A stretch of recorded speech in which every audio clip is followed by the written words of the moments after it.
Chapter 11 यक्षित का गुस्सा। बाहर तेज बारिश हो रही थी। बीच बीच में बिजली की तेज चमक से पूरे रूम रोशनी से भर जाता था। बादलों की गड़गड़ाहट से कांपती हुई वन्या की पकड़ नींद में ही यक्षित की बाहों में कसती जा रही थी। यक्षित भी उसे अपने सीने में छिपाकर सो रहा था, जिस तरह वह वेदांश को सुलाता था जब उसे किसी चीज से डर लगता था तब। अब आगे सुबह जब यक्षित की नींद खुली तो उसने वन्या को अपनी बाहों में इत्मीनान से सोते हुए पाया। वो सोते हुए काफी क्यूट लग रही थी, बिल्कुल किसी छोटे बच्चे की तरह। यक्षित एक नज़र उसको देखकर बेड से उठा और वॉशरूम की तरफ चला गया। जब वह वापस आया तब भी वन्या सो ही रही थी। वह जैसे ही जिम के लिए रूम से बाहर जाने के लिए हुआ, वन्या नींद में बड़बड़ाते हुए बोली, प्लीज मॉम, मुझे थोड़ी देर और रेस्ट करने दीजिए। मैं उठकर सारा काम कर दूंगी, पर प्लीज अभी मुझे सोने दीजिए। उद्धरण चिन्ह। ये सुनकर यक्षित के कदम वहीं रुक गए। वह बेड की तरफ आया और वन्या के पास बैठ गया। वन्या भी अपनी आंखें खोल चुकी थी। उसे लग रहा था कि वह अपने डैड के घर में है, पर जब उसकी आंखें खुली तो उसे याद आया कि अब उसकी शादी यक्षित से हो गई है। वह बेड पर उठकर बैठ जाती है। यक्षित तो जान ही चुका था कि उसे अपने घर में सभी काम करने पड़ते थे। उसे अपनी सटेप मॉम से कितना टॉर्चर सहना पड़ता था। यक्षित उसकी तरफ देखते हुए बोला, डोंट वरी, यहाँ तुम्हें काम करने के लिए कोई नहीं बोलेगा और तुम्हें जल्दी उठने की भी कोई जरूरत नहीं है। उद्धरण चिन्ह। वन्या हाँ में सिर हिला देती है। यक्षित जिम की तरफ चला जाता है और वन्या वॉशरूम की तरफ फ्रेश होने चली जाती है। थोड़ी देर बाद बाहर आकर वह बालकनी के पास एक कार्पेट में बैठ जाती है। थोड़ी देर मेडिटेशन करती है। वह अग्रवाल हाउस में भी रेगुलर मेडिटेशन करती थी, क्योंकि उसे पूरे दिन इतने स्ट्रेस झेलने पड़ते थे, अपनी सटेप मॉम के ताने सुनने पड़ते थे, इसलिए वह पहले ही अपने माइंड को काम कर अपने आप को इन सब के लिए प्रिपेयर करती थी। फिर थोड़ी देर तक बालकनी में ही रिलैक्स कर रही होती है। कल रात जोर की बारिश हुई थी, इसलिए सुबह बाहर का नज़ारा एकदम खिला खिला लग रहा था। सिन्हानिया मेंशन का गार्डन किसी जन्नत के बगीचे से कम नहीं लग रहा था।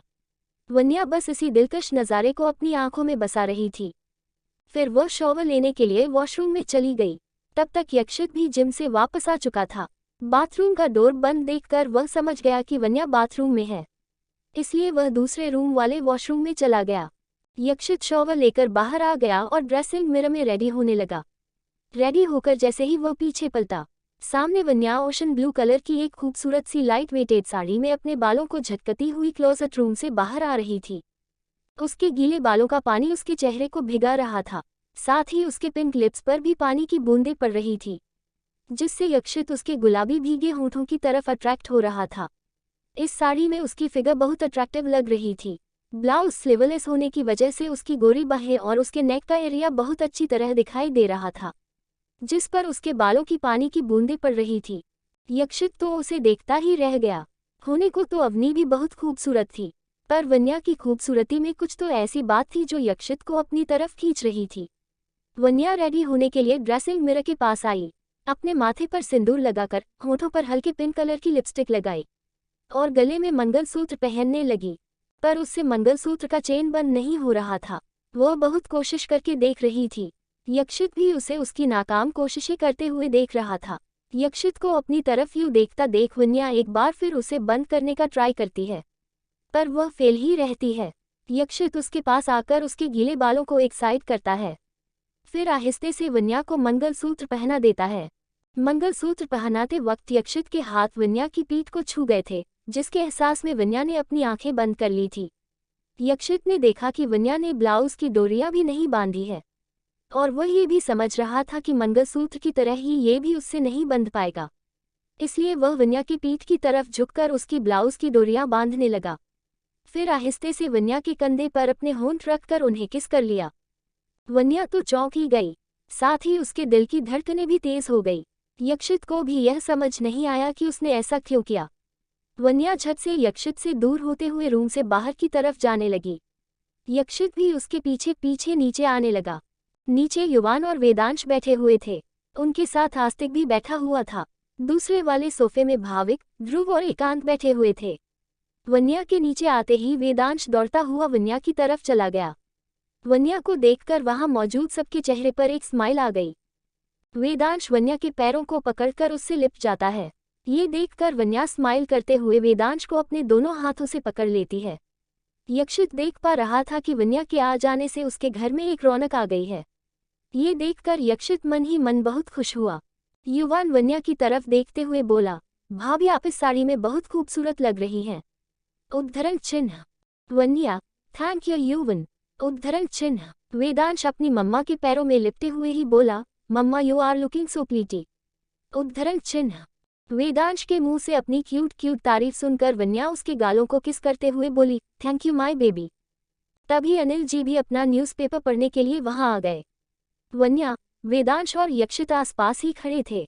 वेदांश वन्या की गोद में था। वन्या उनकी तरफ देखते हुए बोली, गुड मॉर्निंग डैड। उद्धरण चिन्ह। अनिल जी ने वन्या को गुड मॉर्निंग विश किया पर उसके बगल में खड़े यक्षित की तरफ देखा भी नहीं। यक्षित ने भी अनिल जी की तरफ ध्यान न देते हुए ब्रेकफास्ट किए बगैर ही ऑफिस के लिए निकल गया। वन्या ने उसे रोकने की भी कोशिश की पर वह जा चुका था। वन्या को दोनों का एक दूसरे के लिए यह बिहेवियर बहुत अजीब लगा। वन्या वेदांश को युवान की गोद में देते हुए किचन की तरफ ब्रेकफास्ट बनाने के लिए चली गई। सबको उसके हाथों का बना खाना बहुत पसंद था, इसलिए वह खाना अपने हाथों से ही बनाती थी।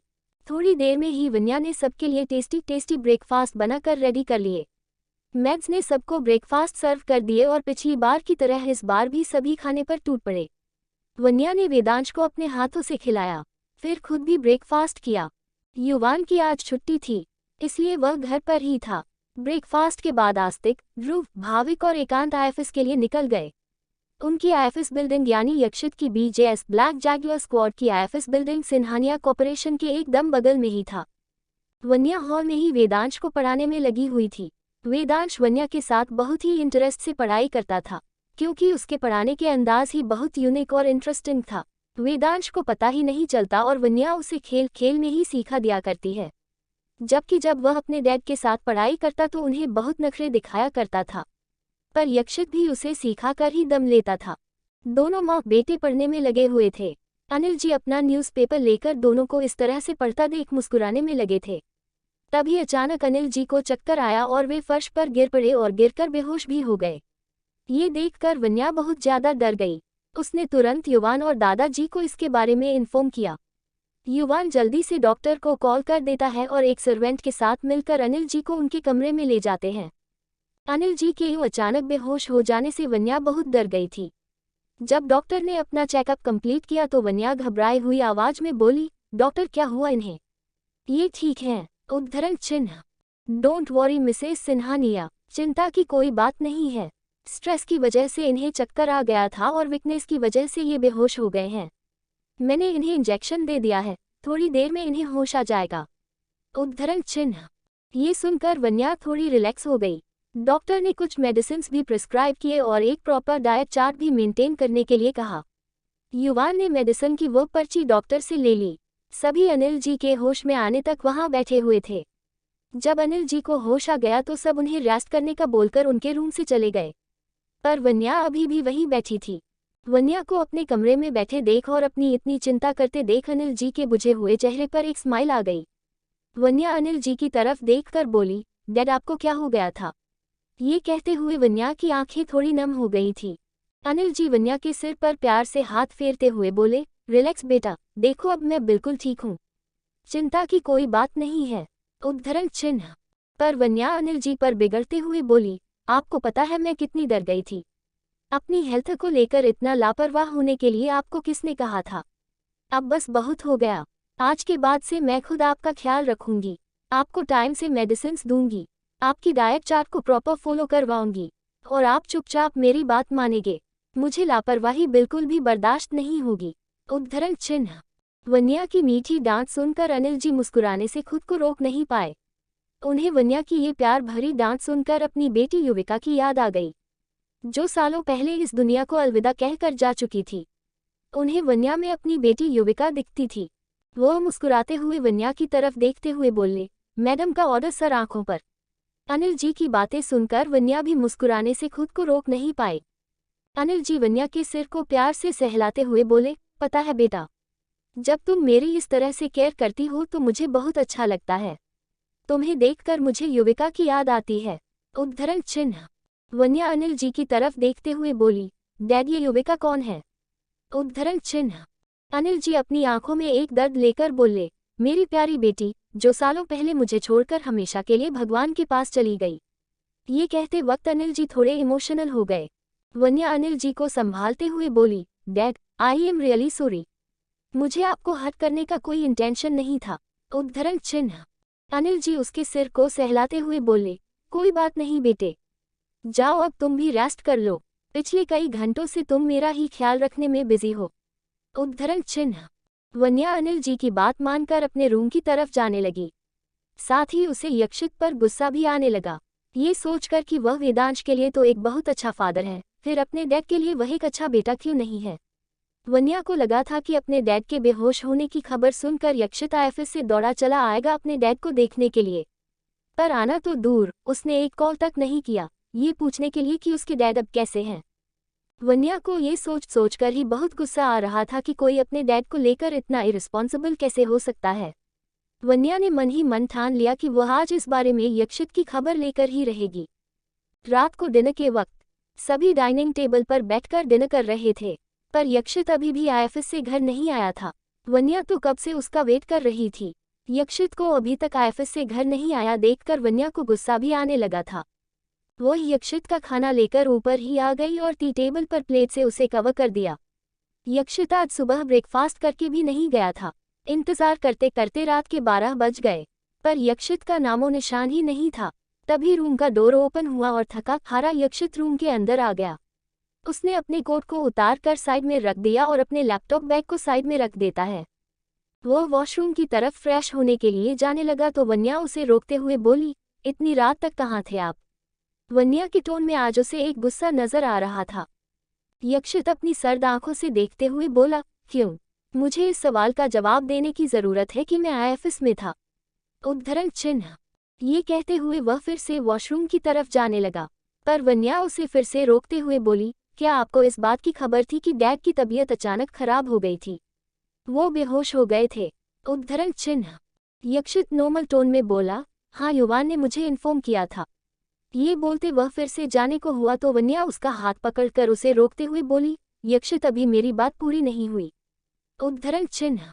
फिर यक्षित की तरफ देखते हुए बोलने लगी, मुझे समझ नहीं आता कि एक अच्छा डैड बनते बनते आप एक अच्छे बेटे का फर्ज कैसे भूल गए।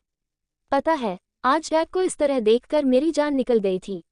मुझे लगा था कि ये खबर मिलते ही आप डैड को देखने के लिए दौड़े चले आएंगे, पर नहीं, आपको तो अपने आईएफएस के काम से ही फुर्सत नहीं है। आप इतने इरिस्पॉन्सिबल कैसे हो सकते हैं। वन्या ने ये यक्षित की आंखों में आंखें डालकर कहा। वन्या की बातें सुनकर यक्षित का गुस्सा 7वें आसमान में पहुंच गया। वह वन्या के कंधे को कसकर पकड़ लेता है और उसे दीवार से सटाते हुए अपनी आंखों से अंगारे उगलने लगता है। ये देखकर वन्या तो डर ही जाती है, क्योंकि इससे पहले उसने यक्षित को इतने गुस्से में नहीं देखा था। यक्षित अपनी आंखों से आग उगलते हुए एक एक शब्द पर जोर डालते हुए दांत पीसकर बोला, बस वन्या, अपनी हद में रहो। तुम तो भूल ही गई कि तुम यक्षित राय सिन्हानिया के आगे अपनी जबान ऊंची कर रही हो। अगर तुम्हारी जगह पर अभी कोई और होता तो मेरे हाथों मौत के मुंह में जा चुका होता। अपनी रिस्पॉन्सिबिलिटी के लेक्चर देकर मेरे पुराने घावों को वापस कुरेदने की तुम्हारी हिम्मत कैसे हुई। ये कहते हुए उसकी पकड़ वन्या की बाहों में कसती जा रही थी, जिससे वन्या को दर्द होने लगा था। तुम्हें मेरे और मेरी फैमिली के मामले में इंटरफेयर करने की कोई परमिशन नहीं है, अंडरस्टैंड। उद्धरण चिन्ह। ये बोलते हुए वह वन्या के टी टेबल पर उसके लिए रखे खाने को भी फेंक देता है, जिससे रूम में एक शोर गूंज जाता है। वन्या डर के मारे कांप जाती है। यक्षित पांव पटकता हुआ वॉशरूम में चला जाता है और अंदर अपने शर्ट को उतार कर शॉवर के नीचे खड़ा हो जाता है। To be continued. वन्या और यक्षित एट वेदांश स्कूल। ये बोलते हुए वह वन्या के टी टेबल पर उसके लिए रखे खाने को भी फेंक देता है, जिससे रूम में एक शोर गूंज जाता है। वन्या डर के मारे कांप जाती है। यक्षित पांव पटकता हुआ वॉशरूम में चला जाता है और अंदर अपने शर्ट को उतार कर शॉवर के नीचे खड़ा हो जाता है। अब आगे यक्षित खुद को काम करने की कोशिश करने लगा। आज वन्या ने उसे इरिस्पॉन्सिबल कहकर अनजाने में ही सही लेकिन उसके अतीत के घावों को वापस कुरेद दिया था, जिस दर्द से वह हमेशा से गुजरता आ रहा था, पर उसने किसी से भी यह बात शेयर नहीं की। यक्षित एक रिजर्व टाइप का पसंद था, अपने अंदर की बातें अपने आप तक ही सीमित रखता था। उसे देखकर कोई नहीं बता सकता था कि वह क्या सोचता है। बिजनेस और अंडरवर्ल्ड के लोग उसे उसकी क्रूएलिटी के लिए जानते थे।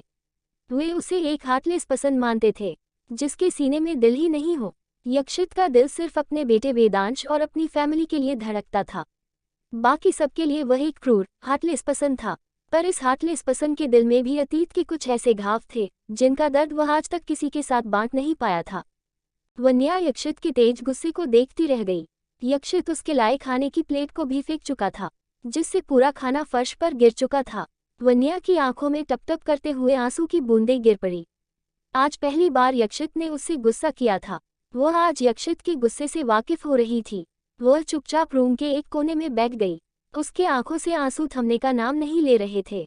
एक मेड आई और कमरे को साफ करके चली गई। वन्या अभी भी कोने में बैठकर सिसक रही थी। यक्षित कपड़े पहनकर एक बार कमरे में आया। उसने अपनी सर्द आंखों से एक नज़र रोती हुई वन्या को देखा, फिर अपने लैपटॉप को लेकर स्टडी रूम में चला गया। काम करने के बाद वह वही स्टडी रूम के सोफे पर ही सो गया। वन्या रूम के कोने में सिसकती हुई वहीं सो गई। उसके गालों पर आंसुओं की एक लकीर खींच चुकी थी। सुबह वन्या जल्दी उठ गई। वह फ्रेश होने के लिए वॉशरूम में चली गई। 1 घंटे बाद वह रेडी होकर बाहर आ गई। उसने आज एक जॉर्जेट की पिंक कलर की कुर्ती और नीचे वाइट पैंट्स पहने हुए थे। रेडी होकर वह नीचे हॉल से होते हुए गार्डन में चली गई। थोड़ी देर तक वहां बने थी टेबल वाले चेयर में बैठ गई। फिर वह वापस मेंशन के अंदर आ गई। वह अनिल जी के कमरे की तरफ चली गई। अनिल जी जाग चुके थे पर अभी भी बेड पर लेटे हुए थे।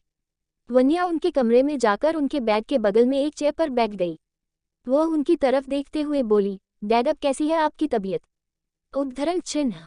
अनिल जी की नज़र वन्या की सूजी हुई आंखों की तरफ पड़ी। साथ ही उसका हमेशा खिला सा रहने वाला चेहरा आज मुरझाया हुआ था। वे वन्या की तरफ देखते हुए बोले, बेटा क्या हुआ, तुम ठीक हो? उद्धरण चिन्ह। वन्या अपने फेस पर स्माइल लिए हुए बोली, हाँ डैड मैं ठीक हूँ। मुझे क्या होना था? उद्धरण चिन्ह। अनिल जी वन्या के सिर पर प्यार से हाथ फेरते हुए बोले, अगर मन में कोई बात है तो तुम अपने डैड से कह सकती हो। उद्धरण चिन्ह। वन्या के मन में एक बात तो चल रही थी कि आखिर यक्षित के पास में ऐसा क्या हुआ है जिससे उसने कल रात वन्या पर इस तरह से रिएक्ट किया। पर फिर उसे यक्षित और अनिल जी के एक दूसरे के लिए बिहेवियर देखकर यह डिसाइड किया कि इस बारे में वह अनिल जी से कुछ नहीं कहेगी। उनकी तबीयत भी अभी पूरी तरह से ठीक नहीं हुई थी। इन सब को देखते हुए उसने यही करना ठीक समझा। वह अनिल जी की तरफ देखते हुए एक ब्राइट स्माइल करने लगी और बोली, नहीं डैड ऐसी कोई बात नहीं है। आपने मेरे सवाल का जवाब नहीं दिया। उद्धरण चिन्ह। अनिल जी, पहले से काफ़ी बेहतर फील कर रहा हूँ। तुम जो मेरा ख्याल रखने की जिम्मेदारी ले रही हो तो मुझे तो वैसे भी ठीक होना ही पड़ेगा। उद्धरण चिन्ह। ये सुनकर वन्या भी स्माइल करने लगी और अनिल जी को फ्रेश होने के लिए कहकर वहां से निकलकर वेदांश के रूम की तरफ चली गई। वेदांश किसी छोटे प्यारे से खरगोश की तरह सो रहा था। उसे इस तरह देखकर वन्या को उस पर बहुत प्यार आ रहा था। वह उसके बेड के पास बैठकर उसके सिर को प्यार से सहलाने लगी। फिर उसके बालों पर 2-3 किस कर लिया। वेदांश वन्या के टच को अच्छी तरह पहचानता था। वह समझ गया कि उसकी मम्मा उसे उठाने आई है। वह झट से अपनी आंखें खोल लेता है और सामने वन्या को देखकर उसके प्यारे से गुलाबी चेहरे पर एक स्माइल आ जाती है। वह अपनी दोनों हाथों को आगे की तरफ कर देता है, जिससे वन्या उसे प्यार से झुककर हग कर लेती है। वन्या उसे हग किए हुए ही बोली, मेरा प्यारा बेबी, चलो चलो अब सुबह हो गई, तुम उठ जाओ। उद्धरण चिन्ह। ये कहते हुए वह उसके प्यारे प्यारे गालों को चूम लेती है। तभी वेदांश वन्या से अलग होकर अपने छोटे छोटे हथेलियों से वन्या के चेहरे को भर लेता है और उसके चेहरे को ध्यान से देखने लगता है। वन्या वेदांश को अपने चेहरे पर गौर से देखते हुए देख पूछ बैठी, क्या हुआ बेटे? आप अपनी मम्मा के चेहरे को यूं क्यों देख रहे हो? उद्धरण चिन्ह। वेदांश, मम्मा, आपकी आंखों को क्या हो गया है? आज इनमें स्माइल क्यों नहीं है? वन्या तो उसकी प्यारी मगर समझदारी से भरी बातों को सुनती ही रह गई। उसके माथे को चूमते हुए बोली, किसने कहा आज मम्मा की आंखों में स्माइल नहीं है? अब मेरी आंखों ने अपने स्वीट बेबी को देख लिया है ना, अब ये भी स्माइल करना शुरू कर देंगे। उद्धरण चिन्ह। ये कहते हुए वह वेदांश को उठाकर वॉशरूम की तरफ रेडी करने के लिए ले जाती है। थोड़ी देर बाद वह वेदांश को बिल्कुल रेडी कर देती है। वन्या उसे उसके टॉय वाले रूम में खेलने के लिए छोड़ देती है। फिर वह युवान के कमरे में आती है जो अभी 8 बजे भी घोड़े बेचकर सो रहा था। उसे यूं सोता देख वन्या उसके पास जाकर उसे उठाने लगती है। युवान उठो, ऑलरेडी सुबह के 8 बज चुके हैं, अब कब तक सोने का इरादा है? उद्धरण चिन्ह। युवान नींद में कुनकुनाते हुए बोले, भाभी यार, बस थोड़ी देर और सोऊंगा, फिर मैं अपने आप उठ जाऊंगा पक्का। उद्धरण चिन्ह। पर वन्या अपनी बात पर टिकी रहती है, नहीं बिल्कुल नहीं। चलो अब चुपचाप उठो और उठकर रेडी हो जाओ, वरना मैं तुम्हारी शिकायत तुम्हारे भाई से कर दूंगी। उद्धरण चिन्ह। भाई का नाम सुनते ही युवान की नींद जैसे गायब ही हो गई। वह झटपट बेड से उठ गया और बोला, भाभी, भाई को बताने की कोई जरूरत नहीं है, मैं उठ रहा हूँ। उद्धरण चिन्ह। ये देखकर वन्या हंस पड़ी और युवान के कमरे से बाहर आकर किचन में सबके लिए ब्रेकफास्ट बनाने चली गई। यक्षित जब उठकर अपने बेडरूम में आया तो वन्या उसे नहीं दिखी। वह वॉशरूम में फ्रेश होने के लिए चला गया। थोड़ी देर में वह रेडी होकर ऑफिस जाने के लिए तैयार हो गया। वह ब्रेकफास्ट करने के लिए जब नीचे आया तो सब डाइनिंग टेबल पर बैठे हुए थे, अनिल जी को छोड़कर। यक्षित अपनी चेयर पर बैठ गया। वन्या सबको ब्रेकफास्ट सर्व कर रही थी। वेदांश वन्या के बगल वाली चेयर में बैठता था। वन्या यक्षित और वेदांश के बीच वाली चेयर में बैठती थी। वन्या यक्षित को भी ब्रेकफास्ट सर्व करने लगी। यक्षित को देखकर उसे कल रात की बातें याद आने लगी, जिससे उसका चेहरा मायूस होने लगा, पर वह खुद को बाहर से नॉर्मल दिखाने की कोशिश करने लगी। यक्षित तो कब से वन्या को नोटिस कर रहा था। वह भी समझ रहा था कि वन्या जबरदस्ती खुद को नॉर्मल दिखाने की कोशिश कर रही है। वेदांश आज अपने छोटे छोटे हाथों से खुद से ही खाना खा रहा था। ये भी उसे उसकी मम्मा ने सिखाया था। यक्षित नोटिस कर रहा था कि पहले वेदांश खाना खाने से पहले कितने नखरे किया करता था। सभी मैड्स और केयर टेकर्स को जो यक्षित ने वेदांश के लिए अपॉइंट किया था, उन्हें अपनी उंगलियों पर नचाता था, पर वन्या उसे आसानी से खाना खिला देती थी और अब वह उसे अपने हाथों से खाने के लिए भी सिखा रही थी। यक्षित को पता था कि इन सब के पीछे कौन है। सबको ब्रेकफास्ट सर्व करने के बाद वन्या वहां से अनिल जी के कमरे की तरफ जाते हुए बोली, मैं डैड को भी ब्रेकफास्ट करा देती हूँ। उद्धरण चिन्ह। चैतन्य जी ने उसे रोकते हुए कहा, बेटा पहले तुम ब्रेकफास्ट कर लो, फिर अपने डैडी को भी करा देना। वन्या ने दादाजी की बात नहीं टाली और बैठकर ब्रेकफास्ट करने लगी। यक्षित देख पा रहा था कि वन्या को सबकी कितनी फिक्र है। ब्रेकफास्ट के बाद वेदांश यक्षित के पास जाकर बोला, डैडी, आज स्कूल में सबके मम्मी डैडी सिंगिंग और डांसिंग कंपटीशन में आने वाले हैं, आप भी मेरे साथ चलो ना। वेदांश अभी नर्सरी में था। आज टीचर्स ने नर्सरी के बच्चों का एक डांसिंग और सिंगिंग कंपटीशन रखा हुआ था, जिसमें सबके मॉम डैड आने वाले थे। वेदांश अपने डैडी से रिक्वेस्ट करके आस भरी नजरों से उनकी तरफ देखने लगा। आज यक्षित की एक इम्पोर्टेंट मीटिंग थी, पर लास्ट में उसने अपने बेटे के स्कूल जाने का तय किया, जिससे वेदांश बहुत खुश हो गया। फिर उसने वन्या का हाथ पकड़ते हुए कहा, मम्मा आप भी मेरे साथ चलो ना। उद्धरण चिन्ह। वन्या भला अपने प्यारे वेद की बातों को कैसे टाल सकती थी। उसने भी हाँ में सिर हिला दिया, जिससे वेदांश खुशी से झूम उठा, क्योंकि अब तक यक्षित ही उसके स्कूल उसे छोड़ने के लिए जाता था और स्कूल के फंक्शन सभी वही अटेंड करता था। जब वेदांश का निकनेम बाकी बच्चों को अपनी मॉम के साथ देखता तो उसे बहुत दुख होता कि उसकी मॉम क्यों नहीं है, पर आज वह बहुत ज्यादा खुश था। यक्षित आज खुद ही ड्राइव करने वाला था, इसलिए वह ड्राइविंग सीट में बैठ गया। वन्या वेद को अपनी गोद में लेकर यक्षित के बगल वाले सीट में बैठ गई। वेद के चेहरे की रौनक आज बहुत ज्यादा थी, जो उसके गुलाबी गुलाबी से गालों में देखी जा सकती थी। वन्या ने उसे अपने सीने में छिपा कर रखा हुआ था। वह अपनी आंखें खोलकर वन्या की तरफ देखते हुए उसके गालों को किस कर लेता है, जैसे वह बताना चाह रहा हो कि उसके आने से वह कितना खुश है। जब वे स्कूल पहुंच गए तो यक्षित ने कार पार्क कर ली। तीनों कार से उतरकर बाहर आ गए। वेद अपने एक हाथ से यक्षित और वन्या के हाथों को पकड़े हुए बहुत खुश नजर आ रहा था। स्कूल के टीचर्स भी इस स्वीट सी फैमिली को देखकर स्माइल करने से खुद को रोक नहीं पा रहे थे। वेद के एक फ्रेंड आस्था, जो कि 4 साल की थी, वेद के पास आकर बोली, वेद तुम्हारी मम्मी तो बहुत ब्यूटीफुल और यंग है और तुम्हारे डैड तो बहुत हैंडसम है, बिल्कुल हीरो की तरह। उद्धरण चिन्ह। वेद और आस्था दोनों प्यारे प्यारे बच्चे एक दूसरे को देखकर स्माइल करने लगे। उन्हें इस तरह से बातें करते देख वन्या भी स्माइल करने से खुद को रोक नहीं पा रही थी।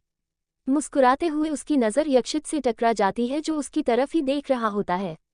ये देखकर वन्या दूसरी तरफ देखने लगती है। वन्या इज स्कैर्ड। वेद और आस्था दोनों प्यारे प्यारे बच्चे एक दूसरे को देखकर स्माइल करने लगे। उन्हें इस तरह से बातें करते देख वन्या भी स्माइल करने से खुद को रोक नहीं पा रही थी। मुस्कुराते हुए उसकी नज़र यक्षित से टकरा जाती है, जो उसकी तरफ ही देख रहा होता है। ये देखकर वन्या दूसरी तरफ देखने लगती है। अब आगे वेदांश के चेहरे पर आज एक अलग ही खुशी झलक रही थी। यक्षित यह नोटिस कर रहा था कि उसके आने पर भी वह जितना खुश नहीं हुआ था, आज बहुत ज्यादा खुश नजर आ रहा था। इसकी वजह वन्या ही थी। वेदांश ने बहुत एंजॉय किया। फिर तीनों स्कूल से घर की तरफ जाने लगे। कार में बैठने के बाद यक्षित वेदांश की तरफ देखते हुए बोला, तो आज मेरे क्यूट बॉय को मजा आया। उद्धरण चिन्ह। वेदांश अपनी प्यारी आवाज में बोला, यस डैडी, मुझे बहुत बहुत सारा मजा आया। ये कहते हुए वह अपने हाथों से भी बता रहा था कि उसे कितना मजा आया। उसकी यह क्यूट हरकतें देखकर वन्या स्माइल करने लगी।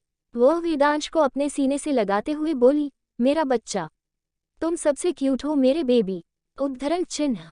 वेदांश वन्या की तरफ झुककर उसके गालों को चूम लेता है।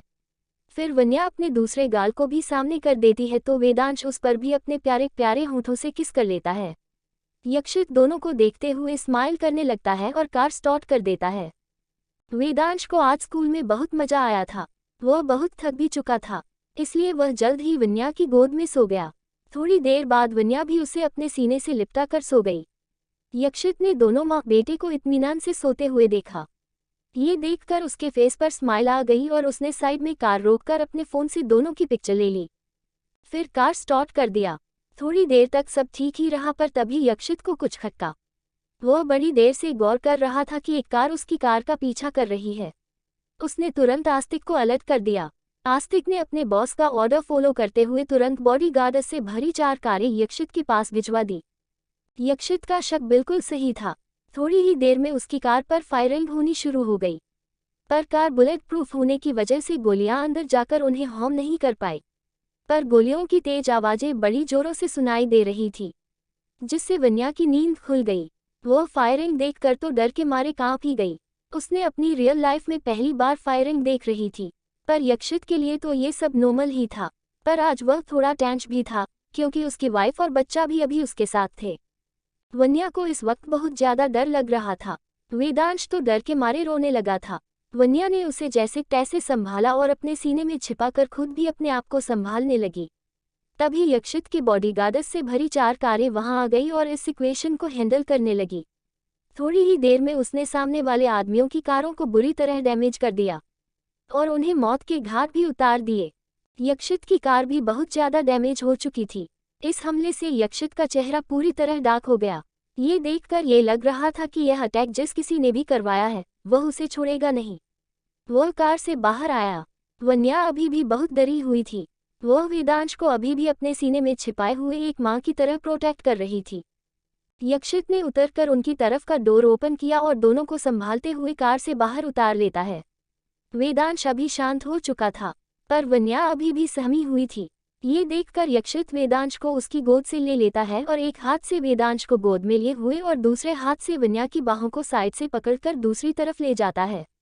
5 मिनट के अंदर एक दूसरी कार वहां आ जाती है। यक्षित वेदांश और वन्या को लेकर बैक सीट में बैठ जाता है। इस वक्त वेदांश वन्या की गोद में लिपटा हुआ होता है। यक्षित वन्या को अपने एक हाथों से साइड से पकड़ा हुआ होता है। यक्षित की कार सिन्हानिया मैंशन की तरफ जाने लगती है। थोड़ी ही देर में दोनों घर पहुंच जाते हैं।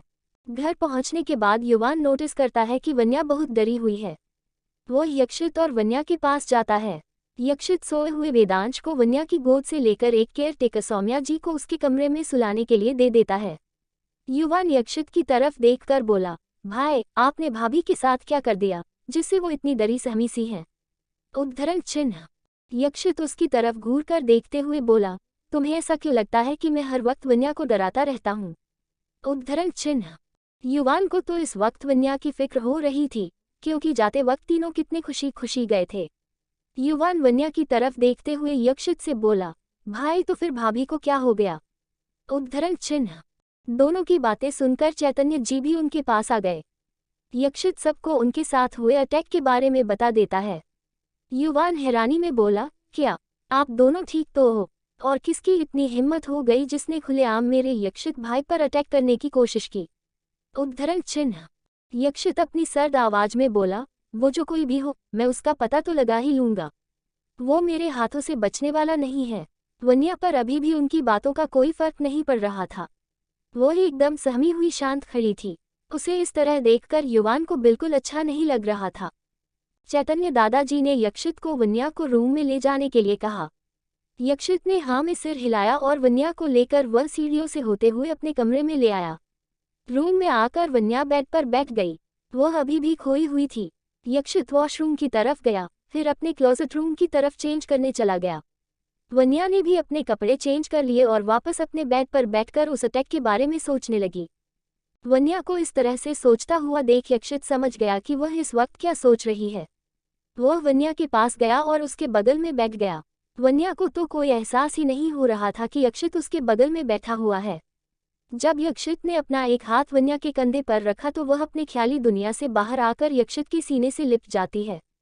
उसका दिल अभी जोरों से धड़क रहा था, जिसका पता यक्षित को चल ही गया था। उसने वन्या को आहिस्ते से अपनी बाहों में भर लिया। वह यक्षित के सीने से लगे हुए ही बोली, यक्षित मुझे बहुत डर लग रहा है। उद्धरण चिन्ह। यक्षित ये सुनकर उसे अपनी बाहों में और जोर से कसते हुए बोला, डोंट वरी, अब तुम बिल्कुल सेफ हो और मेरे रहते तुम्हें कोई कुछ नहीं कर सकता। वन्या ने भी यक्षित पर अपनी पकड़ मजबूत कर ली थी। वन्या डरते हुए बोली, वो लोग कौन थे? उद्धरण चिन्ह। यक्षित, आई डोंट नो, पर वो जो भी थे मैं उनके बारे में जल्द ही पता लगा लूंगा और उन्हें उनके किए की सजा जरूर मिलेगी। उद्धरण चिन्ह। दोनों थोड़ी देर तक ऐसे ही रहे। बहुत देर बाद भी जब वन्या यक्षित की बाहों में यूं ही लिपटी रही तो यक्षित ने उसके सिर को सहलाते हुए कहा, वन्या। उद्धरण चिन्ह। पर उसने कोई जवाब नहीं दिया। तो यक्षित ने उसके कंधे को आहिस्ते से अपने दोनों हाथों से पकड़कर खुद से अलग किया और बोला, तुम्हें भूख लगी होगी, चलो डिनर कर लो। उद्धरण चिन्ह। पर वन्या अभी भी यक्षित से अलग होना नहीं चाहती थी। उसने आज तक अपनी लाइफ में बहुत जुर्म सहा था, बहुत कुछ देखा भी था। कबीर और उसके दोस्तों ने उसके साथ गलत करने की भी कोशिश की, पर यक्षित ने टाइम पर आकर वन्या को बचा लिया था। पर ये इंसिडेंट जो आज उनके साथ हुआ, ये वन्या के लिए बिल्कुल नया एक्सपीरियंस था, जो शायद अब तक का सबसे डरावना एक्सपीरियंस भी था। वन्या की हालत देखते हुए यक्षित ने रूम में ही डिनर ऑर्डर कर दिया। 10 मिनट के अंदर एक मेड डिनर की ट्रॉली लेकर अंदर आ गई। यक्षित ने दोनों के लिए डिनर सर्व किया। वन्या अपनी कांपती हुई हाथों के साथ एक एक निवाले से खाना खाने लगी। ये देखकर यक्षित ने उसे रोकते हुए अपने हाथों से खिलाने लगा। वन्या को किसी और के हाथ से खाना खाने हुए एक अरसा हो गया था। लास्ट बार उसने अपनी माँ के हाथों से ही खाना खाया था। आज यक्षित के इस तरह से खाना खिलाने और अपनी इतनी केयर करते देख वन्या को अपनी माँ की याद आ गई और वह इमोशनल भी हो गई थी। उसने जैसे ही अपने आंसू पोंछने के लिए हाथ बढ़ाए, एक बूंद आंसू यक्षित के हाथों में गिर गए, जिससे वह वन्या के चेहरे की तरफ देखने लगा। इस वक्त वन्या की आंखें आंसुओं से भरी हुई थी। वन्या ने यक्षित को देखा और उसके आंसू फिर से उसकी आंखों से टपक पड़े। यक्षित ने अपने दूसरे हाथ से उसके आंसुओं को पोंछने लगा। वन्या से कंट्रोल नहीं हुआ और वह फिर से रो पड़ी। वह यक्षित की तरफ झुककर रोने लगी। यक्षित ने उसे संभाला। वह समझ गया कि अपनी इतनी केयर करते देख उसे अपनी माँ की याद आ गई। यक्षित को आज वन्या के डैड मिस्टर अग्रवाल पर बहुत गुस्सा आने लगा। उसने वन्या को संभाल कर उसे खाना खिला दिया, फिर खुद भी खाया। खाने के बाद वन्या बेड पर एक तरफ सिकुड़ कर सो गई। यक्षित तेजस को कॉल करने लगा। फोन पर, तेजस, हेलो बॉस। उद्धरण चिन्ह। यक्षित ऑडियो टोन में, पता करो कि आज के अटैक के पीछे किसका हाथ था। उद्धरण चिन्ह। तेजस, ओके बॉस। उद्धरण चिन्ह। यक्षित ने कॉल डिस्कनेक्ट कर दिया और बालकनी की रेलिंग में थोड़ी देर तक अपने हाथ टिकाकर यूं ही खड़ा रहा। वह सोचने की कोशिश कर रहा था कि आज के अटैक के पीछे क्या वजह रही होगी। यक्षित की धमकी। यक्षित ने कॉल डिस्कनेक्ट कर दिया और बालकनी की रेलिंग में थोड़ी देर तक अपने हाथ टिकाकर यूं ही खड़ा रहा। वह सोचने की कोशिश कर रहा था कि आज के अटैक के पीछे क्या वजह रही होगी। अब आगे। खन्ना मेंशन। लिविंग रूम के सोफे पर एक लड़का बैठा हुआ अपने आईपैड पर कुछ चेक कर रहा था। तभी उसका एक आदमी वहां आ जाता है। वह लड़का उसकी तरफ देखे बिना ही बोला, बोलो क्या खबर लाए हो। उद्धरण चिन्ह। वह आदमी जो कि सोफे पर बैठे हुए लड़के का आदमी था, उसकी तरफ देखते हुए बोला, बॉस, हमने यक्षित राय सिन्हानिया और उसके बेटे की कार को घेर ही लिया था फिर। उद्धरण चिन्ह। इतना सुनते ही उसके बॉस का चेहरा पूरी तरह डार्क हो गया। उसके चेहरे को देखकर कोई भी अभी डर के मारे ही मर सकता था। वह अपनी तेज आवाज में बोला, फिर क्या।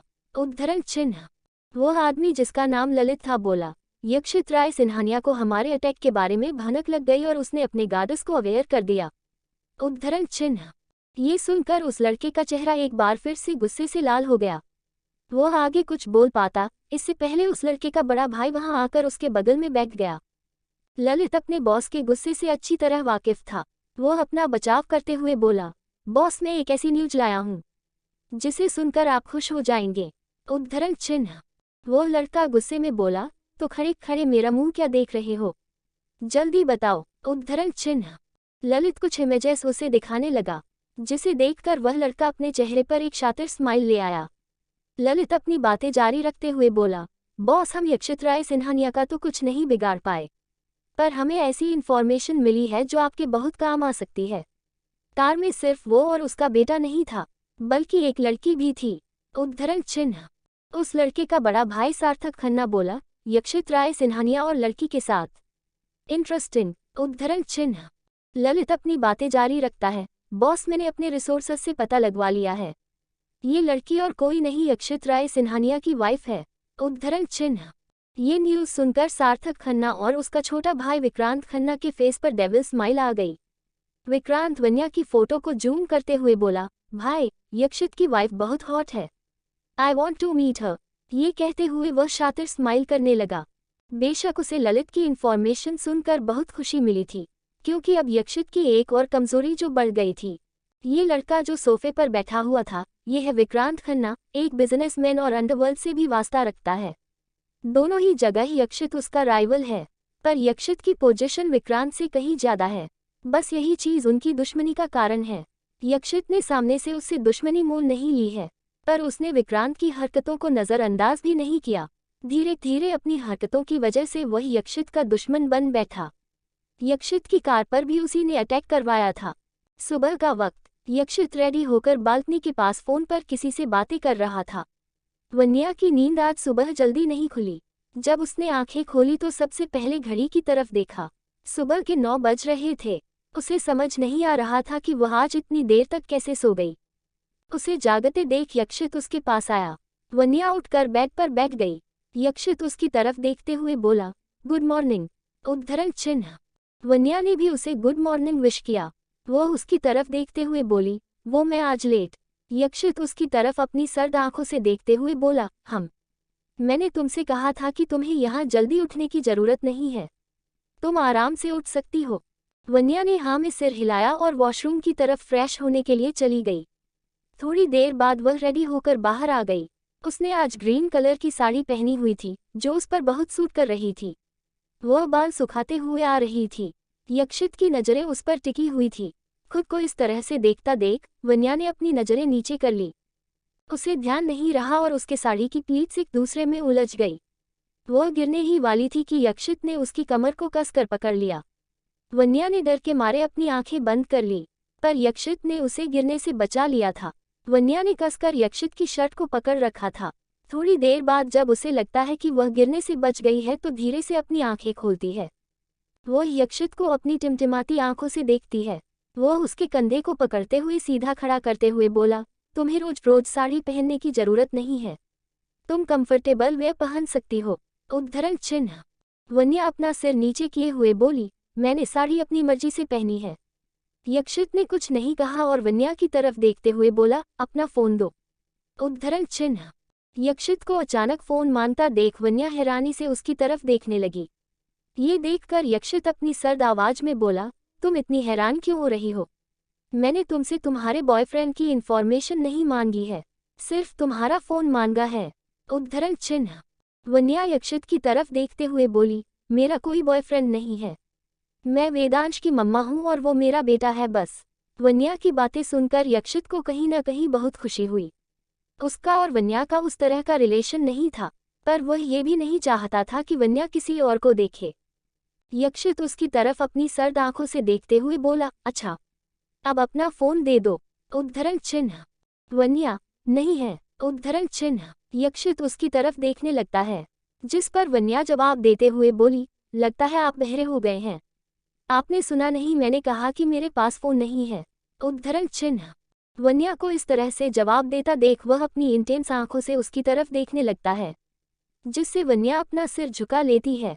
वह यक्षित को एक्सप्लेन करते हुए धीरे से बोली, वो उस दिन कबीर और उसके दोस्तों ने मेरे फोन को तोड़ दिया था, इसलिए मेरे पास मेरा फोन नहीं है।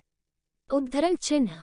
तभी यक्षित किसी को ऑर्डर देकर कुछ लाने के लिए कहता है।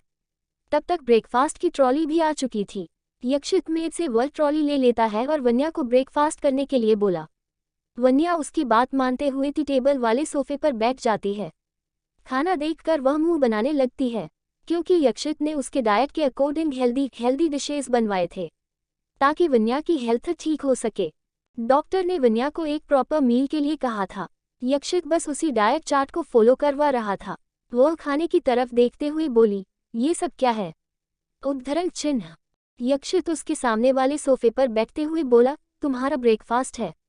ये कहकर वह अपने फोन पर इंपोर्टेंट मेल्स चेक करने लगा। वन्या मुंह बनाते हुए बोली, वो तो मुझे भी दिख रहा है, पर मुझे ये नहीं खानी। वन्या ने ये बिल्कुल वेदांश की तरफ कहा। जिस तरह वह अपने डैडी को ऐसे हेल्दी डिश देखकर नखरे दिखाता था, ठीक उसी तरह। यक्षित उसकी तरफ घूरते हुए बोला, पर क्यों नहीं खानी? मुझे कोई ड्रामा नहीं चाहिए, चुपचाप इसे खाओ वरना मुझे मजबूरन तुम्हें आज भूखा रखना पड़ेगा। उद्धरण चिन्ह। यक्षित की धमकी सुनकर तो वन्या लगभग रोने वाली थी।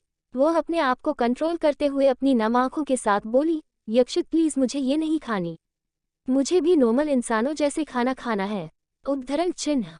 वन्या की बातें सुनकर यक्षित को हंसी भी आ रही थी, पर उसने अपने आप को कंट्रोल करते हुए कहा, वेदांश को संभालते संभालते तुम भी बिल्कुल बच्चों जैसी हरकतें करने लगी हो, पर तुम्हारी इस इमोशनल ड्रामा का मुझ पर कोई असर नहीं होने वाला। तुम्हें ये ब्रेकफास्ट फिनिश करनी ही पड़ेगी। उद्धरण चिन्ह। यक्षित का ऑर्डर सुनकर वन्या का मुंह ही लटक गया, पर उसे तो ये ब्रेकफास्ट करना ही था। वह खाना खाना स्टार्ट करती है। वन्या को एक रिपोर्ट दिखाते हुए यक्षित बोला, ये डाइट चार्ट डॉक्टर ने तुम्हें प्रिस्क्राइब किया है और मेरा ऑर्डर है कि तुम इसे स्ट्रिक्टली फॉलो करोगी। उद्धरण चिन्ह। पर ये किस लिए है? उद्धरण चिन्ह। क्योंकि तुम जरूरत से ज्यादा वीक हो। प्रॉपर मील की कमी से तुम्हारी बॉडी में विटामिन और मिनरल्स की कमी है। बस इसी को फुलफिल करने के लिए ये डाइट चार्ट है। उद्धरण चिन्ह। वन्या तो यक्षित को देखती ही रह गई, क्योंकि पिछले कई सालों से अग्रवाल हाउस में उसकी इस तरह से केयर किसी ने भी नहीं की थी। उसने अपनी सेहत और बॉडी की तरफ ध्यान देना तो कब का छोड़ दिया था। बस उसका पूरा टाइम घर के कामों और कॉलेज के बीच ही गुजरता था। उसे यह जानकर बहुत अच्छा लगा कि चलो वेदांश की मां के लिए ही सही, पर यक्षित उसकी केयर तो कर ही रहा था। भले ही वह उसे अपनी बीवी की तरह नहीं, पर वेदांश की मां की तरह तो कर ही रहा था। पर यक्षित ने वन्या को बस कहने के लिए ही कह दिया था कि वह उसकी नहीं बल्कि वेदांश की मां की केयर कर रहा है। पर उसे वन्या की फिक्र थी, बस वह उसे शो करना नहीं चाहता था। जब 15 दृष्टि सरप्राइज। उसे यह जानकर बहुत अच्छा लगा कि चलो वेदांश की मां के लिए ही सही, पर यक्षित उसकी केयर तो कर ही रहा था। भले ही वह उसे अपनी बीवी की तरह नहीं, पर वेदांश की मां की तरह तो कर ही रहा था। पर यक्षित ने वन्या को बस कहने के लिए ही कह दिया था कि वह उसकी नहीं बल्कि वेदांश की मां की केयर कर रहा है।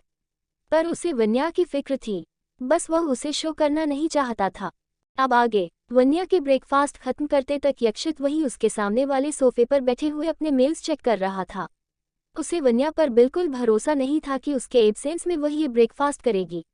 वह खाते खाते सड़ी सी शक्ल बनाकर मन ही मन बोली, ये भी कोई खाना है क्या?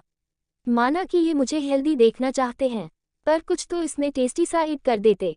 पूरे मुंह का टेस्ट ही बिगाड़ दिया इन्होंने। उद्धरण चिन्ह। यक्षित उसकी तरफ देखे बिना ही मोबाइल में काम करते हुए बोला, मुझे कोसने से कुछ नहीं होगा। तुम्हें ये डाइट कंटिन्यू करनी पड़ेगी जब तक तुम हेल्दी नहीं हो जाती। उद्धरण चिन्ह। वन्या चुपचाप ब्रेकफास्ट करने लगी। ब्रेकफास्ट करने के बाद रूम के डोर पर किसी ने नॉक किया। यक्षित डोर खोलने गया। ये समर्थ था, जो यक्षित के ऑर्डर पर एक लेटेस्ट फोन ले आया। यक्षित ने वह ले लिया और दोबारा सोफे पर बैठ गया। वह वन्या को अपने पास बुलाकर बोला, टेक इट, ये तुम्हारे लिए है। उद्धरण चिन्ह। वन्या ने एक नज़र यक्षित की तरफ देखा, फिर दूसरे बार फोन की तरफ देखने लगी।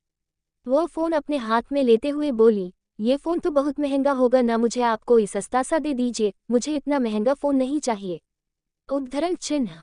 यक्षित उसकी तरफ अपनी सर्द आंखों से देखते हुए बोला, कोई ज़रूरत नहीं है, तुम इसे ही यूज़ करने वाली हो। उद्धरण चिन्ह। ये सुनकर वन्या फ़ोन ऑन करते हुए बोली, कोई बात नहीं, आप टेंशन मत लो, मैं आपको इसके पैसे चुका दूंगी। यक्षित तो वन्या की बातें सुनकर झेप गया। वह मन ही मन बोला, क्या मैं इस लड़की को इतना गरीब दिखता हूँ कि ये मुझे पैसे देगी? उद्धरण चिन्ह। यक्षित उसकी तरफ देखते हुए बोला, इसमें मेरा नंबर सेव है, अगर तुम्हें कभी भी कोई प्रॉब्लम होती है तो मुझे कॉल कर देना, ओके? वन्या भी हाँ में सिर हिला देती है। यक्षित अपने आईएफएस के लिए निकल जाता है और वन्या फोन को ही देखने में लगी हुई थी। वेदांश अपने किंडरगार्टन जा चुका था और युवान भी कॉलेज गया हुआ था। दूसरी तरफ रजावत इंडस्ट्रीज कंपनी के सीईओ मिस्टर गौतम रजावत आज सभी डिपार्टमेंट के मैनेजर्स की एक मीटिंग लेने वाले थे, इसलिए सब मैनेजर्स मीटिंग हॉल की तरफ रुख कर रहे थे। थोड़ी ही देर में मिस्टर रजावत भी मीटिंग हॉल में आ गए और मीटिंग शुरू हो गई। आज एक इम्पोर्टेंट मुद्दे पर मिस्टर रजावत सबकी राय लेना चाहते थे, इसलिए उन्होंने ये मीटिंग रखी थी। उनकी सेक्रेटरी मिस सुहाना ने प्रॉब्लम को स्लाइड के फॉर्म में एड्रेस किया। सभी डिपार्टमेंट के मैनेजर्स अपना अपना सुझाव देने लगे। मीटिंग हॉल में दृष्टि भी मौजूद थी। वह फाइनेंस डिपार्टमेंट की मैनेजर थी। उसने अपनी राय रखते हुए कहा, sir, I think we shouldn't start this previously, instead aim for different one. अगर हम इस पुराने प्रोजेक्ट पर अपना टाइम और मनी इन्वेस्ट करते हैं तो इसमें हमारा लॉस ही होना है। उद्धरण चिन्ह। तभी एक दूसरे डिपार्टमेंट की मैनेजर दृष्टि की बातों को ऑब्जेक्ट करते हुए बोली, sir, I don't think so कि हमें इसे छोड़कर नए प्रोजेक्ट पर काम करना चाहिए। उद्धरण चिन्ह। मिस्टर रजावत दृष्टि की तरफ देखते हुए बोले, दृष्टि, क्या तुम एक्सप्लेन कर सकती हो कि why should we leave this project? उद्धरण चिन्ह। Drishti, yes sir, I can explain. अगर हम इस प्रोजेक्ट को दोबारा उसी पॉइंट से स्टार्ट करते हैं जहां से हमने इसे छोड़ा था, तो इसे हमें एक नए सिरे से स्टडी करनी पड़ेगी, which is totally wastage of time, और इस प्रोजेक्ट के इम्प्लीमेंटेशन की कॉस्ट भी हमारी एक्सपेक्टेशन से कहीं ज़्यादा होगी, और उसके कंपैरिजन में इसके सक्सेसफुल होने के परसेंटेज भी काफ़ी कम है। ये कहते हुए दृष्टि अपना रिसर्च रिपोर्ट प्रोजेक्ट पर शो करती है। सभी बहुत गौर से दृष्टि के एक एक पॉइंटर्स को ध्यान से सुनते हैं। आखिर में मिस्टर रजावत का डिसीजन वही होता है जो दृष्टि ने कहा था। मिस्टर रजावत, आप सबकी राय को मद्देनजर रखते हुए हम इस प्रोजेक्ट को यही ड्रॉप करते हैं, और इसकी खामियों का ध्यान रखते हुए इससे बेटर मॉडल पर काम करने के लिए अगले 2 दिनों में एक टीम असाइन की जाएगी, जिस टीम का हेड मैं फाइनेंस डिपार्टमेंट की हेड मिस दृष्टि मेहता को बनाता हूँ। मिस दृष्टि, टीम आपके लीडरशिप में काम करेगी। दृष्टि मिस्टर रजावत की तरफ देखते हुए बोली, थैंक यू सर, मैं आपको डिसपॉइंट नहीं करूंगी। उद्धरण चिन्ह। मीटिंग खत्म होने के बाद सभी अपने अपने कैबिन में आ गए। कैबिन में आकर दृष्टि चेयर पर बैठी ही थी कि तभी उसका फोन रिंग हुआ। फोन किसी अननोन नंबर से था। उसने कॉल पिक किया। फोन पर दृष्टि, हेलो, कौन? उद्धरण चिन्ह। वन्या, हेलो दृष्टि, ये मैं हूँ। उद्धरण चिन्ह। दृष्टि, वन्या, तू कहाँ है? कैसी है? सब ठीक है न? तुझे पता है मैंने इस एक हफ्ते में तुझे कहाँ कहाँ नहीं ढूंढा। मैं बहुत परेशान हो गई थी कि कहीं तुझे कुछ हो तो नहीं गया। उद्धरण चिन्ह। वन्या उसे रिलैक्स करवाते हुए बोली, अरे मेरी माँ, पहले सांस तो ले ले। मैं जहाँ भी हूँ बिल्कुल ठीक हूँ, तू मेरी फिक्र मत करना। उद्धरण चिन्ह। दृष्टि, पर तू है कहाँ? और उस दिन पार्टी में तू कहाँ गायब हो गई थी? उद्धरण चिन्ह।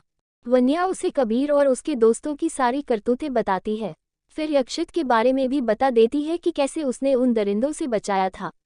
वो यक्षित से शादी वाली बात भी बता देती है। दृष्टि तो शादी वाली न्यूज़ सुनकर ही शॉक में चली जाती है। वह इस हैरानी में बोली, तू मिस वन्या अग्रवाल से मिसेस वन्या यक्षित राय सिन्हानिया हो गई और मुझे बताना भी जरूरी नहीं समझा। उद्धरण चिन्ह। वन्या, मैं खुद शॉक में थी, तुझे क्या बताती? और मेरा फ़ोन भी मेरे पास कहाँ था जो तुझे मैं कॉल कर पाती? ये सब इतनी जल्दी में हुआ कि मुझे खुद पता नहीं चला कि मेरी शादी हो गई है। बाय द वे, ये शादी मेरी मर्जी से भी कहाँ हुई है। वो तो यक्षित ने मुझे बचाया था और इसी एहसान को उतारने के लिए उन्होंने मुझसे शादी का प्रपोजल रखा। पहले मुझे लगा था कि कहीं ये भी बाकी लड़कों की तरह मेरा फ़ायदा तो नहीं उठाना चाहते, पर बाद में मुझे पता चला कि ये शादी उन्होंने अपने 3 साल के बेटे वेदांश के लिए की है ताकि उसे उसकी माँ मिल सके। उद्धरण चिन्ह। दृष्टि, क्या कहा? मिस्टर सिन्हानिया का एक बेटा भी है? मतलब तुझसे ये उनकी दूसरी शादी है? उद्धरण चिन्ह। वन्या, पहले मुझे भी यही लगा था कि यही यक्षित की दूसरी शादी है, पर वेदांश उनका खुद का बेटा नहीं है, वो उनके दोस्त का बेटा है जिनकी 1 साल पहले कार एक्सीडेंट में मौत हो गई थी। उसके बाद यक्षित ने उस बेबी को गोद ले लिया। उद्धरण चिन्ह। वन्या की बातों को वह बहुत ध्यान से सुन रही थी। वन्या अपनी बातें जारी रखते हुए बोली, पहले मुझे लग रहा था कि एक अजनबी के साथ अपनी पूरी जिंदगी कैसे बिताऊंगी, पर वेदांश से मिलने के बाद मेरा ये डाउट दूर हो गया। तुझे पता है वो मुझे अपनी स्वीट सी आवाज़ में मम्मा बुलाता है। उद्धरण चिन्ह। दृष्टि वन्या की बातें सुनकर बहुत खुश थी। वन्या की खुशी में ही उसकी भी खुशी थी। वह वन्या से बोली, मुझे बहुत खुशी है कि तू अग्रवाल हाउस को छोड़ने में कामयाब हो पाई। अब मैं भगवान से यही प्रे करूंगी कि जल्द से जल्द तुझे और मेरे यक्षित जीजू को एक दूसरे से प्यार हो जाए और वेदांश को एक क्यूट सी बहन मिल जाए और मैं दो प्यारे प्यारे क्यूटिस की मासी बन जाऊं। उद्धरण चिन्ह। वन्या तो दृष्टि की बातें सुनकर चौंक गई और बोली, हो गया तेरा। कुछ ज्यादा ही नहीं सोच रही है तू। यक्षित ने मुझे साफ साफ कहा है कि उन्होंने ये शादी सिर्फ और सिर्फ वेदांश के लिए की है। उद्धरण चिन्ह। दृष्टि मुस्कुराते हुए बोली, हाँ उन्होंने ये शादी वेदांश के लिए की होगी, बट आई एम श्योर उन्हें वेदांश की मम्मा से प्यार हो ही जाएगा। उद्धरण चिन्ह। दोनों इसी तरह बातें करने लगे। दृष्टि, अच्छा तू अपने घर का एड्रेस बता, मैं आती हूँ कभी तुझसे मिलने। उद्धरण चिन्ह। वन्या सिन्हानिया मेंशन का एड्रेस सेंड कर देती है, फिर थोड़ी देर बातें करने के बाद वो कॉल डिस्कनेक्ट कर देती है। वह नीचे जाकर अनिल जी के कमरे में जाती है जो बेड में आराम से बैठकर एक बुक पढ़ रहे होते हैं। वन्या उनके रूम में खाने की प्लेट लेकर जाती है। वह आहिस्ते से उनका चश्मा हटाते हुए उनका बुक ले लेती है और उनके टी टेबल पर प्लेट रखकर खाने के लिए बोलती है। अनिल जी स्माइल करते हुए वन्या का ऑर्डर फॉलो करते हुए खाना स्टार्ट करते हैं। थोड़ी देर बाद वन्या उन्हें दवाई दे देती है। वह अनिल जी को वापस सुलाते हुए बोली, डैड अब आप रेस्ट कीजिए, मैं चलती हूँ। उद्धरण चिन्ह। उनके कमरे के दरवाजे पर दो आंखें वन्या को अनिल जी की केयर करते हुए देख रही थी। इसे देखकर उन आंखों में नमी आ गई थी। ये चैतन्य दादाजी ही थे जो वन्या और अनिल जी की बॉन्डिंग को देख रहे थे। इससे पहले कि वन्या उन्हें देख पाती वो हॉल की तरफ जाकर सोफे पर बैठ गए। बाहर आकर उसकी नज़र दादाजी पर पड़ी। वह उनके पास गई। वह दादाजी की तरफ देखते हुए बोली, दादाजी आपने अपनी दवाई ली। उद्धरण चिन्ह। दादाजी वन्या की तरफ देखने लगे। वन्या समझ गई कि दादाजी फिर से अपनी दवाई लेना भूल गए। वन्या दादाजी की तरफ इस तरह से देखने लगी जैसे कि कोई स्ट्रीट टीचर अपने शैतान स्टूडेंट की तरफ देख रहा हो। दादाजी किसी छोटे बच्चे की तरह वन्या को देख रहे थे जिसकी अभी अभी चोरी पकड़ी गई हो।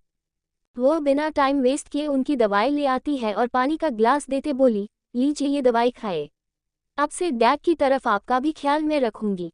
चैतन्य दादाजी वन्या के हाथों से लेकर दवाई खा लेते हैं। उन्हें ये देखकर बहुत खुशी मिल रही थी कि वन्या को सबकी कितनी फिक्र है।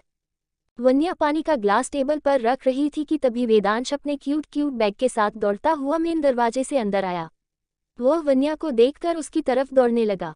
ये देखकर वन्या दूर से बोली, बेटा आराम से, तुम्हें चोट लग जाएगी। उद्धरण चिन्ह।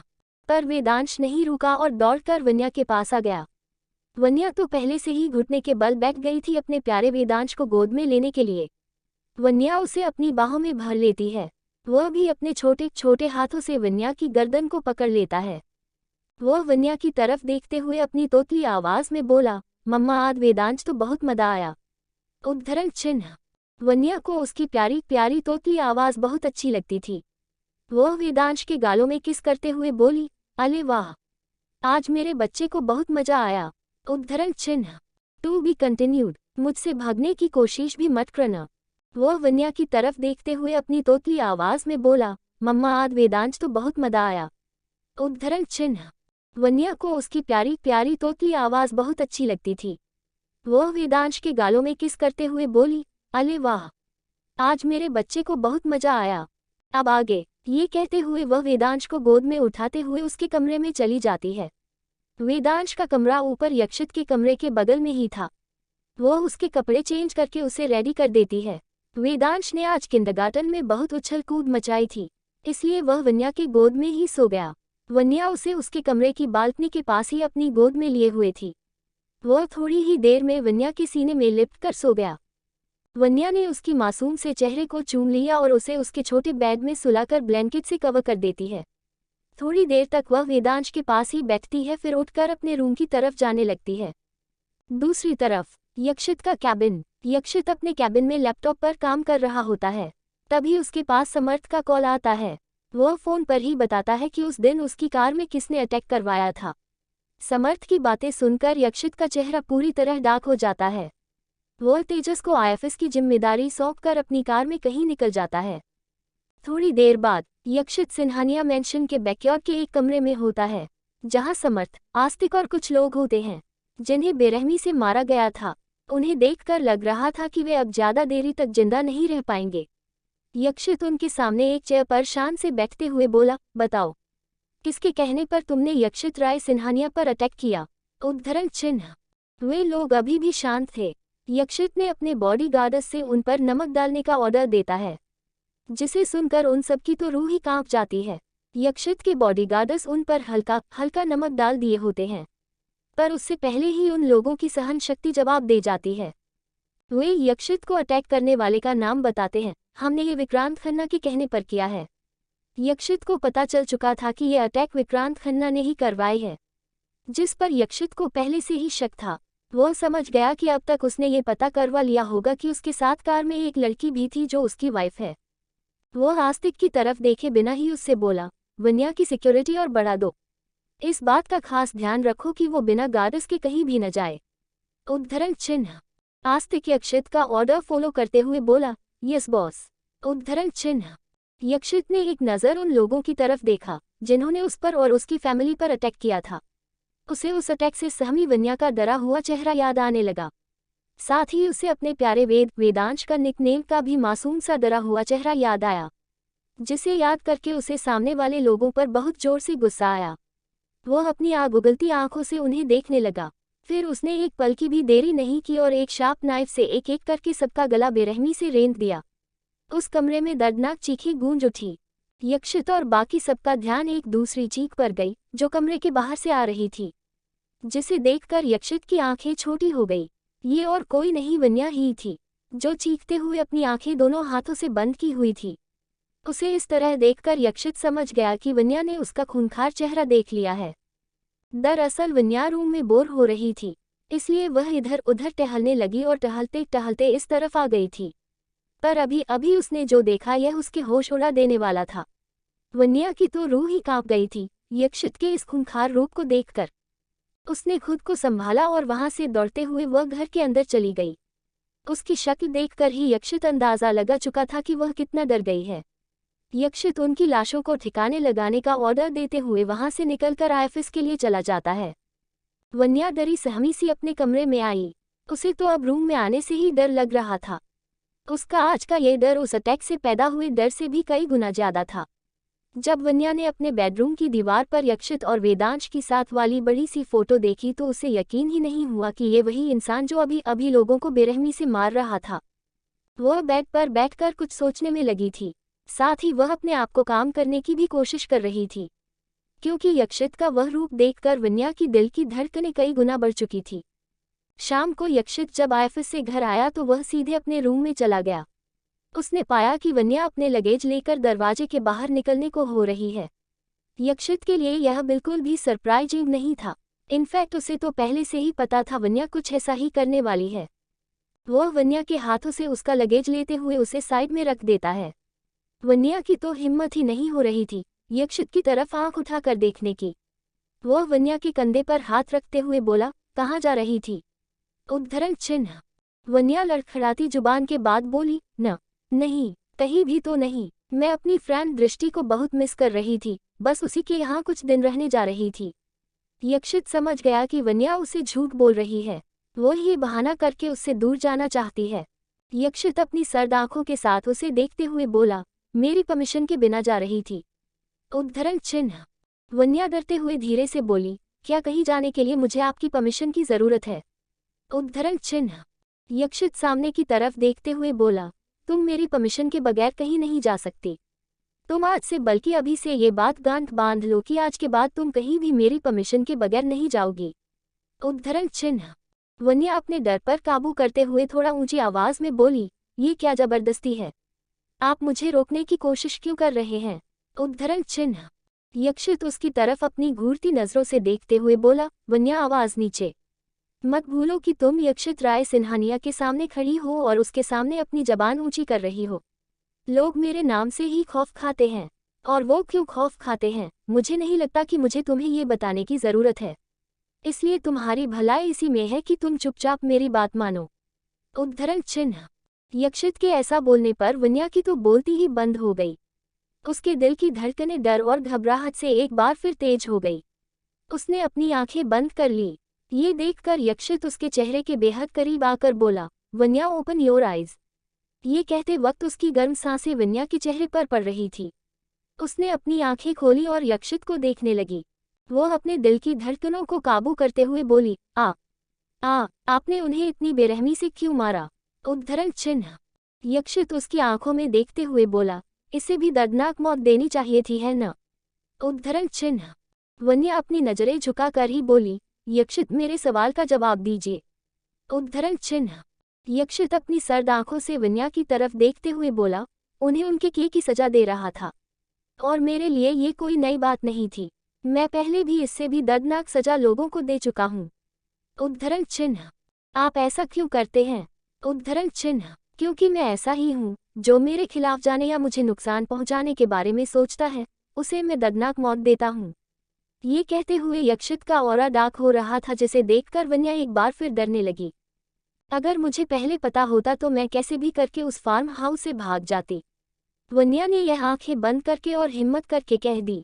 यक्षित अपनी उंगली के छोर को वन्या के चेहरे पर चलाते हुए बोला, पर अब तुम मेरी हो चुकी हो।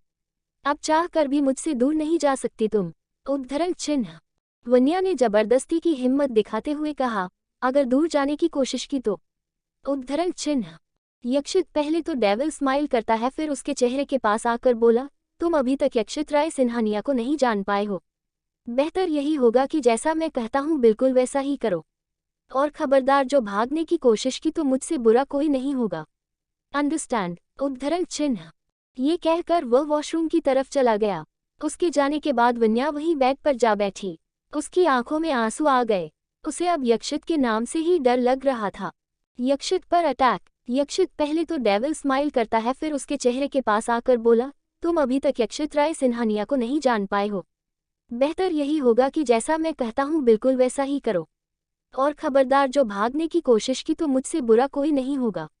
अंडरस्टैंड? उद्धरण चिन्ह। ये कहकर वह वॉशरूम की तरफ चला गया। उसके जाने के बाद वन्या वहीं बेड पर जा बैठी। उसकी आंखों में आंसू आ गए। उसे अब यक्षित के नाम से ही डर लग रहा था। अब आगे बेड पर बैठे बैठे ही उसे नींद आ गई, और वह ऐसे ही सो गई। यक्षित जब चेंज करके बाहर आया तो उसने वन्या को बैठे बैठे ही सोता पाया। वह उसे आहिस्ते से अपनी गोद में उठाकर बेड पर आराम से लेटा देता है और उसे ब्लैंकेट से अच्छी तरह कवर कर देता है। फिर उसके सिर के पास बैठकर उसके मासूम से चेहरे को देखते हुए उसके माथे को चूम लेता है। कुछ देर तक यूं ही बैठने के बाद वह अपने लैपटॉप के साथ सोफे पर बैठ जाता है और अपना काम करने लगता है। वेदांश की नींद पूरी हो चुकी थी, क्योंकि वह काफी देर से सो रहा था। वह अपने आंख खुलते ही अपने छोटे से बेड से उतरकर अपने रूम के बाहर आ गया। उस वक्त हॉल में कोई नहीं था। वह अपने छोटे छोटे पैरों से यक्षित और वन्या के कमरे की तरफ आ गया। डोर खुला था, इसलिए वह फूदकते हुए कमरे के अंदर आ गया।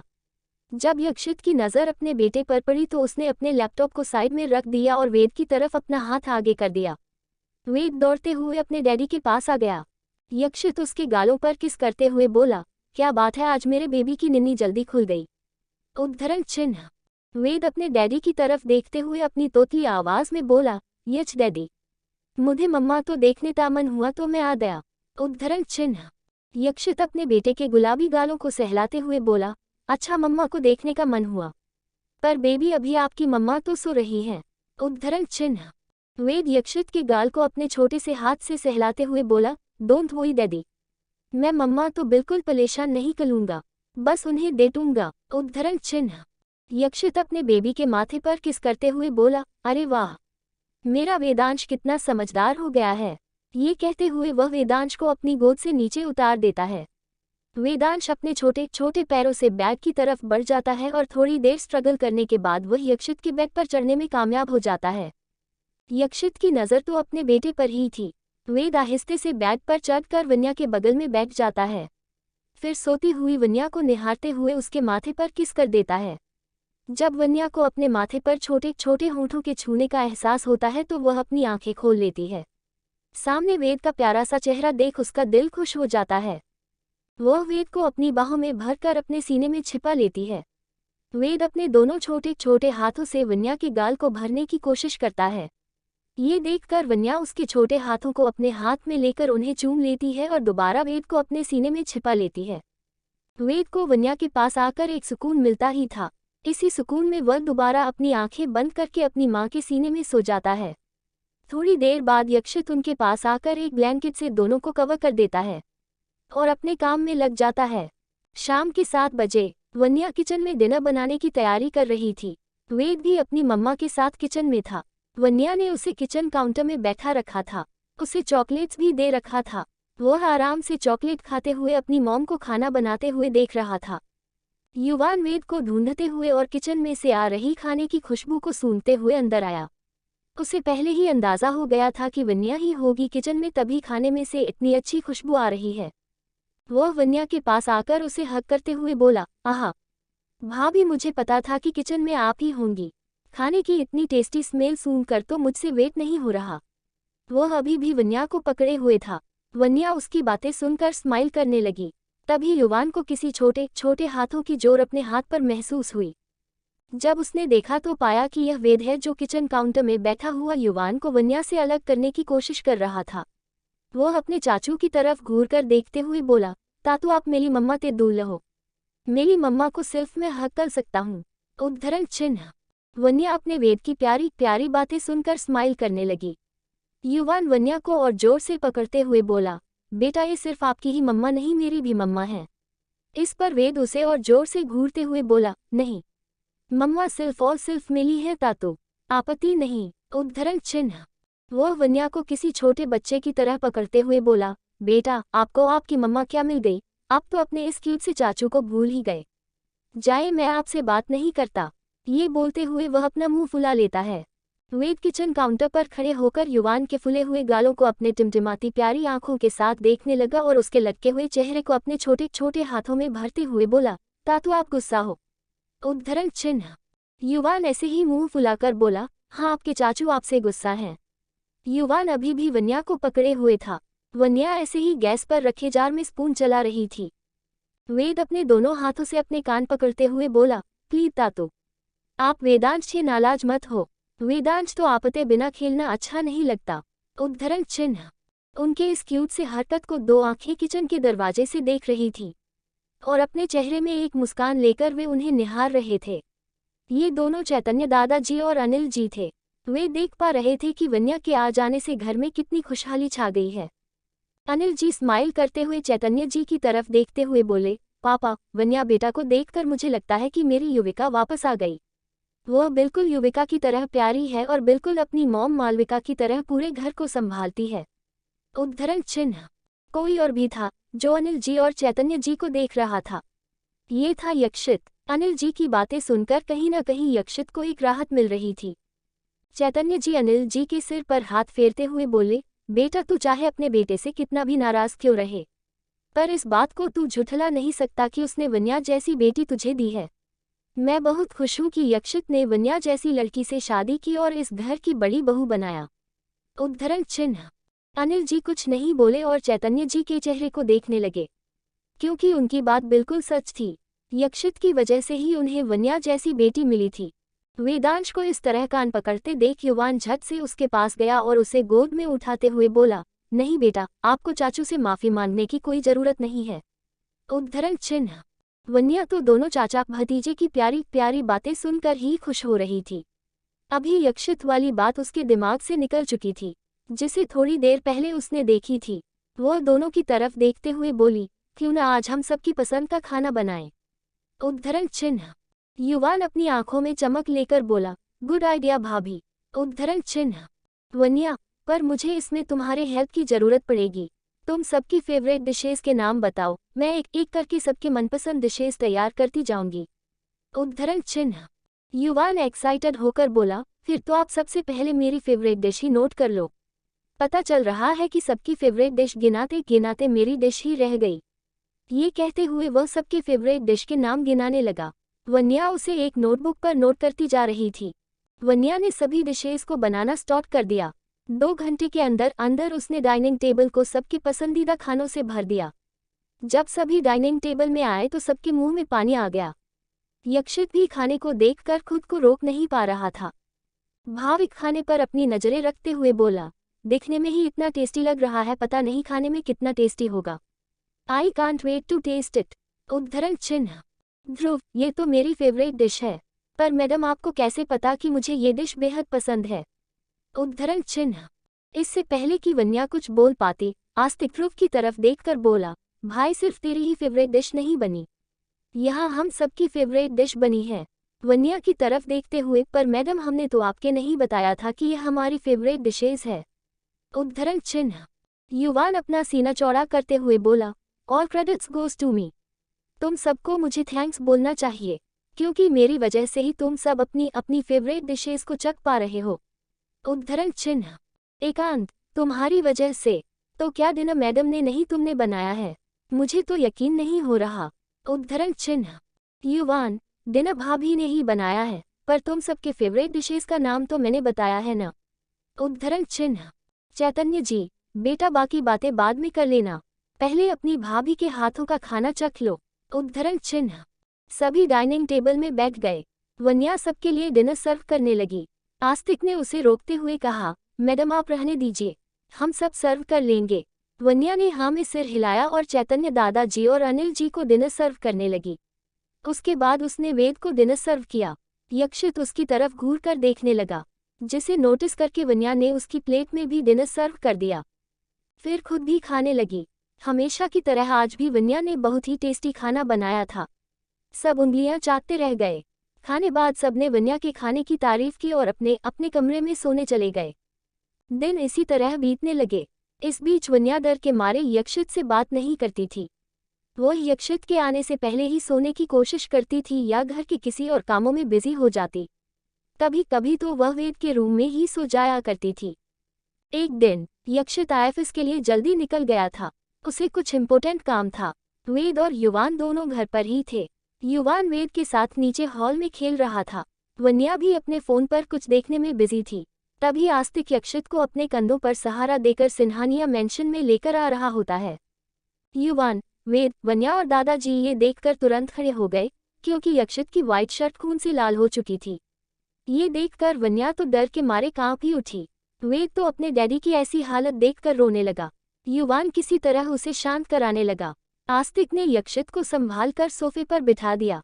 चैतन्य जी दोनों की तरफ देखते हुए बोले, आस्तिक ये सब कैसे हुआ? आस्तिक ने पूरी बात दादाजी को बताई, जिसे सुनकर दादाजी का गुस्सा सातवें आसमान में पहुंच गया।